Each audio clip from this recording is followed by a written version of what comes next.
Hydraa commission తీసుకొని వచ్చి ప్రజల నుంచి అయితే విశేష స్పందన అయితే వస్తుంది. ప్రభుత్వానికి పూర్తి మద్దతు అయితే ప్రకటిస్తున్నారు. మరో పక్క తీసుకున్నామంటే అంటే సామాన్యులుగా కొంత టైం ఇచ్చి ఈ కూల్ చేస్తే బాగుండని చెప్పి కూడా కామన్ మ్యాన్లు అయితే చెప్తున్నారు. అసలు పబ్లిక్ ఈ హైడ్రా గురించి ఏమనుకుంటున్నారు? ఈరోజు ముఖ్యమంత్రి గారు ఒక హైదరాబాద్లోనే కాదు జిల్లాల్లో కూడా ఈ హైడ్రా కమిషన్ తీసుకొని వస్తామని చెప్పి కూడా అన్నారు. సో మొత్తం మీద ఈ హైడ్రా కమిషన్ 1 మంత్ నుంచి అంటే రాష్ట్ర వ్యాప్తంగా పెద్ద చర్చకైతే దారితీసింది. ఇతర రాష్ట్రాల్లో కూడా హైడ్రా కమిషన్ తీసుకొని రావాలని చెప్పి కూడా మిగతా రాష్ట్ర ముఖ్యమంత్రులు కూడా ప్రయత్నాలు అయితే చేపట్టినట్టు కూడా తెలుస్తుంది. మొత్తం మీద హైడ్రా కమిషన్ చూస్తుంటే మీకు ఏమనిపిస్తుంది?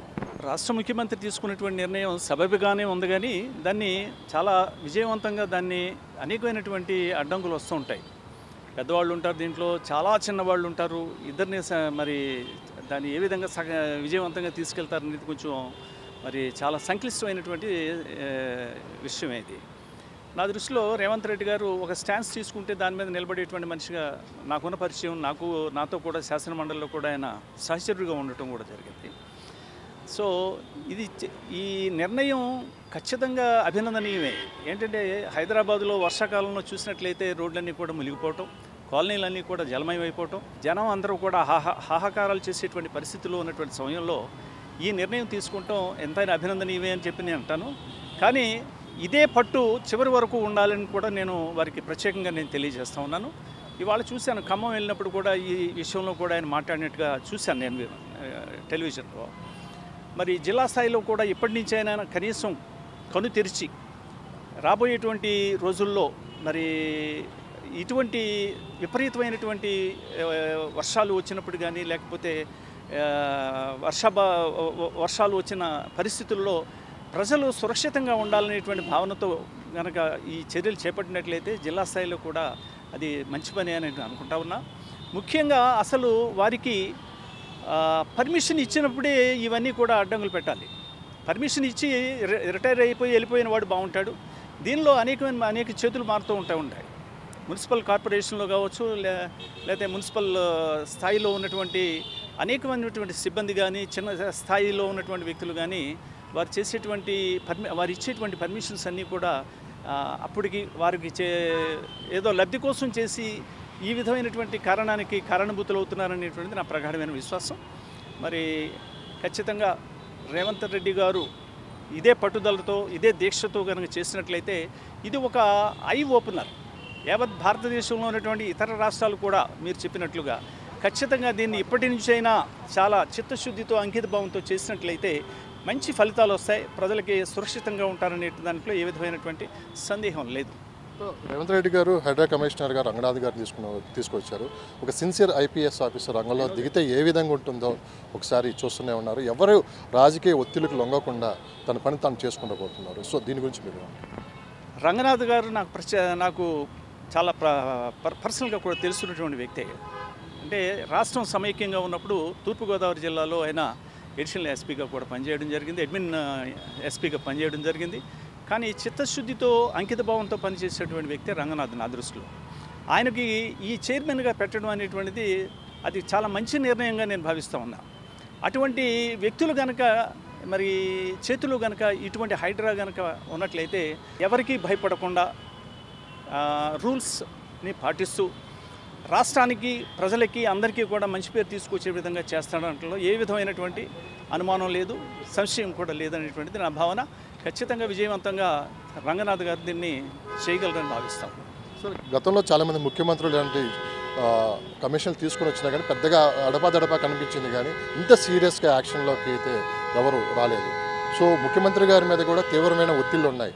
అటు రాహుల్ గాంధీ దగ్గర నుంచి కూడా ఫోన్లు చేపించినా కానీ ముఖ్యమంత్రి గారు ఎక్కడ వెనక తగ్గట్లేదు. సో రాజకీయంగా కొంత నష్టపోతుందని తెలిసి కూడా ఆయన నిర్ణయానికే కట్టుబడి అన్నారు. సో సరంగా మీరు కూడా ఒక సీనియర్ పొలిటికల్ లీడర్, సో మీరు కూడా రేవంత్ రెడ్డి దగ్గర నుంచి చూశారు మీరు. సో ఆయన తీసుకున్న నిర్ణయాల పట్ల ఆయన ఎట్లా నిబద్ధత ఉంటారు? నేను ఆయన రాష్ట్ర ముఖ్యమంత్రిగా పగ్గాలు పట్టిన కాడి నుంచి కూడా చాలా మార్పులు తీసుకొస్తూ ఉన్నాడు. అందరికీ ఏదో చేయాలనేటువంటి తపనతో ఉన్నాడు. దాంట్లో ఏ విధమైనటువంటి ఇబ్బంది లేదు. మరి అతనితో ఉన్నటువంటి సహచరులు కూడా చాలా చిత్తశుద్ధితోనే పనిచేస్తూ ఉన్నారనేది నాకు అభిప్రాయం. ముఖ్యంగా చూసినట్లయితే ఇది కత్తి మీద సాము లాంటిది. ఇది చిన్న విషయం కాదు. అది ఇప్పుడు రాహుల్ గాంధీ గారి దగ్గరికి వెళ్ళినా, సోనియా గాంధీ గారి దగ్గరికి వెళ్ళినా ఇటువంటి వాళ్ళు పార్టీలో ఉన్న వాళ్ళని కూడా స్పేర్ చేయలేదంటే అతని చిత్తశుద్ధి ఇక్కడ కనిపిస్తూ ఉంది. పార్టీలో కూడా చాలా అగ్రశ్రేణి నాయకులందరూ కూడా కొట్టేయడం కూడా జరిగింది అంటే అది చిత్తశుద్ధి అంకితభావం లేకుండా ఎవరు కూడా చేయలేరు. మరి అతను ఖచ్చితంగా దీంట్లో సక్సెస్ అవుతారనేటువంటి నా ప్రగాఢమైనటువంటి విశ్వాసం. ఫైనల్గా అంటే సామాన్యుల బిల్డింగ్సే కనపడుతున్నాయా, పెద్ద పెద్ద వాళ్ళ బిల్డింగ్స్ ఎందుకు కొట్టట్లేదని చెప్పి ఒక ప్రశ్న అయితే లేవనెత్తుతున్నారు. సో వాళ్ళ మీద చర్యలు ఉండవా అని చెప్పి కూడా అంటున్నారు. దీన్ని ఎట్లా చూడవచ్చు? ఇప్పుడు గండిపేట ప్రాంతంలో ఉన్నటువంటివన్నీ కూడా పెద్దవాళ్ళే కానీ చిన్నవాళ్ళే కాదుగా. దాంట్లో కాంగ్రెస్ వాళ్ళు ఉన్నారు, ప్రముఖులు ఉన్నారు, ఇంకా పేర్లు అందరూ నాకు తెలిసిన వాళ్ళే. ప్రముఖులే కూడా కొట్టేసిన తర్వాత మిగిలిన వాళ్ళని స్పేర్ చేస్తారని నేను అనుకోవట్లేదు. ఇక్కడ చిన్న పెద్ద అనేటువంటిది లేదు. ఖచ్చితంగా అది అందరికీ ఒక యూనిఫామ్గా చేయాలనేటువంటి భావనతో ముందుకు వెళుతున్నాడు అనేటువంటిది నేను చూస్తున్నటువంటి విషయం. అదేవిధంగా ముందుకు వెళితే మాత్రం విజయవంతంగా ఖచ్చితంగా సక్సెస్ఫుల్గా అతను అనుకున్నది సాధించగలడనేటువంటిది నా ప్రగాఢ విశ్వాసం. ఫైనల్గా మీరు ఏం చెప్పదలుచుకున్నారు? హైడ్రా అనే పదం, హైడ్రా అంటే hydra possess so many tentacles. Hydra అనేటువంటిది జువాలజీలో ఒక యానిమల్ నేమ్. ఇది ఇన్వర్టిబ్రేట్స్ అంటారు. వెర్టిబ్రేట్స్, ఇన్వర్టిబ్రేట్స్ అనేటువంటివి ఉంటాయి. వేట మొదలైనట్టే కదా. మరి ఇంత పెద్ద వాళ్ళ మరి ఫామ్ హౌసెస్ కానీ ఇవన్నీ కూడా మరి స్పేర్ చేయలేదంటే ఖచ్చితంగా వేట అనేటువంటిదే కదా. ఆయన మనసులో ఈ హైదరాబాద్కి ఒక ప్రత్యేకంగా మరి రాబోయేటువంటి రోజుల్లో ఇబ్బంది లేకుండా ఉండటానికి చేసేటువంటి ప్రక్రియలో భాగమని నేను అనుకుంటా ఉన్నాను. సార్, రియల్ ఎస్టేట్ రంగం మీద కూడా కొంత ప్రతికూల వాతావరణం కనిపిస్తుంది హైడ్రా తీసుకుంటున్న చర్యల వల్ల అని చెప్పి కూడా వినిపిస్తున్నమాట. కాస్త ఇప్పుడు ఏదన్నా ఇక్కడ ఇన్వెస్ట్ చేయాలని చెప్పి కూడా కొంత ఆలోచన ధోరణిలో పడ్డారు అని చెప్పి కూడా వినిపిస్తున్నమాట. సో దీని మీద ఎఫెక్ట్ ఏమైనా ఉంటుంది అనుకుంటున్నారు? ఇప్పుడు తాత్కాలికంగా కాస్త ఉండొచ్చు కానీ హైదరాబాద్ని ఎవ్వరూ కూడా ఆప్ చేయలేరు. హైదరాబాద్ యొక్క పెరుగుదలను కానీ గ్రోత్ను కానీ ఎవ్వరూ ఆప్ చేయాలన్నా ఆప్ చేయటం కాదు. రాష్ట్ర విభజన జరిగినప్పుడు కూడా చాలామంది అనుకున్నారు హైదరాబాద్ రియల్ ఎస్టేట్ చాలా పడిపోతుందనేటువంటి భావనతో చెప్పారు. కానీ హైదరాబాద్ ఎప్పుడూ కూడా ప్రగతి పదంలో ముందుకు వెళ్తుంది కానీ ఎక్కడా కూడా అది పడిపోయేటువంటి అవకాశం లేదు. అంటే ఇది ఒక కాస్మోపాలిటన్ సిటీ. ఇది ఒక తెలుగు వారికే కాదు, పక్కన ఉన్నటువంటి మహారాష్ట్రియన్స్కి ఉంది, ఇటు కన్నడిగలకి ఉంది, అలాగే ఆంధ్రప్రదేశ్కి ఉంది, అలాగే చుట్టుపక్కల ఉన్నటువంటి రాష్ట్రాలకి కాకుండా ఉత్తరాది నుంచి కూడా, ముఖ్యంగా బాంబే లాంటి పట్టణాల నుంచి కూడా వచ్చి మరి హైదరాబాద్ పరిసరాల్లో కూడా ఇళ్ళు కొనుక్కుని కట్టుకుని మరి వాళ్ళు వస్తున్నారు. అంటే హైదరాబాద్ ఉన్నటువంటి ఇక్కడ క్లైమాటిక్ కండిషన్ ఒకటి ఈ వాతావరణం చాలామందికి ఇష్టంగా ఉంటుంది. ఢిల్లీలో చూసినట్లయితే అన్నీ కూడా ఎక్స్ట్రీమ్గా ఉంటాయి, ఎండలు విపరీతంగా ఉంటాయి, వర్షాలు వచ్చినా విపరీతంగా ఉంటాయి, చలి కూడా అలాగే ఉంటుంది. కానీ ఇక్కడ అన్ని ఋతువుల్లో కూడా ఒక సమానంగా ఉండి ఎక్కువగా లేకుండా సమతుల్యతగా ఉండేటువంటి పరిస్థితుల్లో హైదరాబాద్ యొక్క వాతావరణం ఉంటుంది. కాబట్టి ఎక్కువ మంది ఇక్కడికి వస్తున్నారనేటువంటిది నా అభిప్రాయం. తప్పు చేసినట్టు భయపడాల్సిందే కానీ ఎటువంటి తప్పు చేయకుండా ముందుకెళ్ళే వాళ్ళకి ఎటువంటి సమస్య అయితే ఉండదు. లేదు, ఇప్పుడు తప్పు చేశారు అంటే కొంతమందికి తెలియకుండా చేస్తుండొచ్చు, ఏదో కాస్త రీజనబుల్గా వస్తుందని చెప్పి ఎవరో కొనుక్కుని ఉండొచ్చు, చిన్నాళ్ళు కూడా మధ్యతరగతి వాళ్ళు కూడా కొనుక్కుని ఉండొచ్చు. ఆ రోజుల్లో పర్మిషన్స్ ఇచ్చారు కాబట్టి, జీహెచ్ఎంసీ పర్మిషన్ ఇచ్చారు కాబట్టి, అన్నీ ఉన్నాయి కాబట్టి కొనుక్కుని ఉండొచ్చు. కానీ ఇప్పుడు తీసుకున్నటువంటి నిర్ణయం వల్ల వాళ్ళకి చాలా నష్టం కూడా జరుగుతుందనేటువంటిది మనందరికీ తెలుస్తున్నటువంటి విషయం. కానీ ఏ చర్య తీసుకున్నప్పటికీ కూడా సమాజ శ్రేయస్సు కోసం కొన్నిసార్లు మరి కొంతమందికి అన్యాయం జరుగుతూ ఉంటుంది. వాళ్ళకి మరి ఏ విధంగా స్వంతన చేకూర్చే విధంగా చేస్తారో అది ముఖ్యమంత్రిగా తేల్చుకోవాల్సినటువంటి విషయం. మీరు స్వాగతిస్తున్నారా? ఒక సామాన్య రాజకీయ నాయకులుగా పక్కన పెట్టండి, ఎస్,